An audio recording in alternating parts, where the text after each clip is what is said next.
C'était une promesse de campagne, et il l'a tenue. Le président Bassirou Diomaye Faye avait annoncé vouloir rompre avec les logiques de domination et affirmer la souveraineté du Sénégal. Aujourd'hui, c'est chose faite.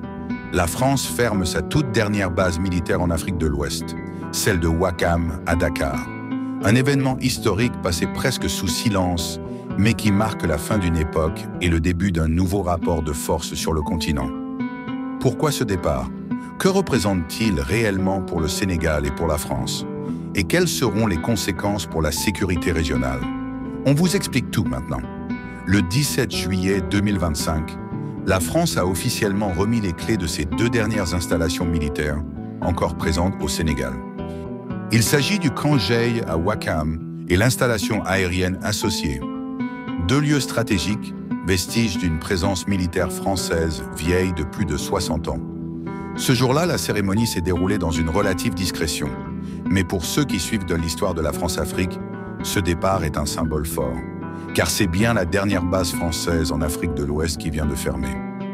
Lors de sa campagne présidentielle, Bassirou Diomaye Faye s'était engagé à reconsidérer en profondeur la coopération militaire avec la France.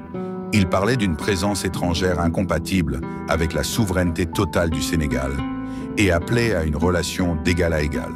Contrairement à d'autres pays de la région, le Sénégal n'a pas opté pour une rupture brutale.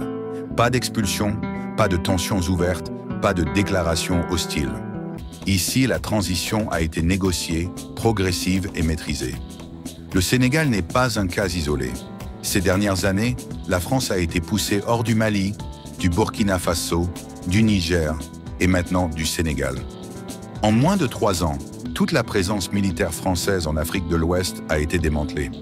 Au Mali, les autorités ont exigé le départ immédiat de l'armée française en 2022, dans un climat tendu avec Paris sur fond de crise sécuritaire. Le Burkina Faso a suivi la même voie, dénonçant les accords de défense et exigeant un retrait total en quelques semaines. Au Niger, après le coup d'État de 2023, les militaires ont sommé la France de quitter le territoire, entraînant une rupture brutale. Ces départs ont été perçus comme des désaveux clairs de la politique française en Afrique, souvent dans un contexte de confrontation. L'approche sénégalaise est différente. Le Sénégal a choisi de tenir ses engagements de souveraineté, mais sans se couper des intérêts stratégiques ou diplomatiques. Il ne s'agit pas d'un rejet de la France, mais d'un rééquilibrage assumé des relations. La France, de son côté, a reconnu que ce retrait s'est fait à la demande du Sénégal et d'un commun accord.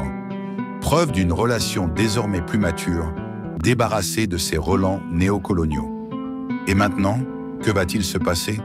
Le retrait français laisse un vide stratégique que certains redoutent, mais que d'autres voient comme une opportunité.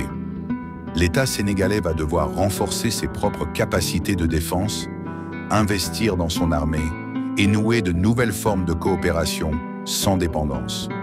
Ce qui se joue ici dépasse largement les murs de Ouakam ou de l'Arsenal. C'est la fin d'un cycle.